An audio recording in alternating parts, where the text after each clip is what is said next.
Action. Virat, ఏం చెప్పు, అసలు నువ్వేం చేస్తున్నావురా? ఇంత మనీ నీకు ఎలా వస్తుంది? లాటరీ తగిలింది. ఆట తగిలిందని. లాటరీ తగిలిందా? ఎంత? కోటి. ఏ ఆట తగిలింది? ఇది మా ఫ్యామిలీ మాట, నువ్వు మధ్యలో రావద్దు. ఎందుకు అలా తయారయ్యావు? మా ఉన్నంతలో ఏం తప్పు చేసినారా నీకు? ఇప్పుడు నువ్వు హ్యాపీ కదా అని మీరా చూస్తూ ఉంటాడు. మీరా ఏం చేసిందిరా? చేసిందంతా నువ్వు చేసి. నేనే చేశాను. ఏంటమన్నావు? ఏం తప్పు చేశారా? అసలు ఏం చేశారు మీరు నాకు? నా వయసు కుర్రలందరూ కొత్త కొత్త బైక్స్ కొనుక్కొని ఐఫోన్తో ఫోటోలు దిగుతుంటే నేను ఈ డొక్కి స్కూటర్ ఈ డొక్కి డైరెక్షన్ తీసుకుంటే తిరుగుతున్నా.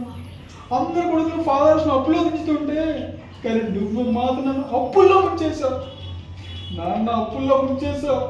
డైలీ లైఫ్ నేను ఎప్పుడు సెటిల్ అవుతానని భయం కంటే అసలు అప్పులు తీరుతాయన్న భయాన్ని ఏ రోజు ప్రశాంతంగా పడుకునేవ్వలేదు నాన్న. అయినా పొద్దున్నే లేచి రోజంతా డెలివరీ చేసి వచ్చేది 700. అది మనకు తిండి కూడా సరిపోవట్లేదు. ఇంకా ఏం చేయమంటారా చెప్పండి. నాన్న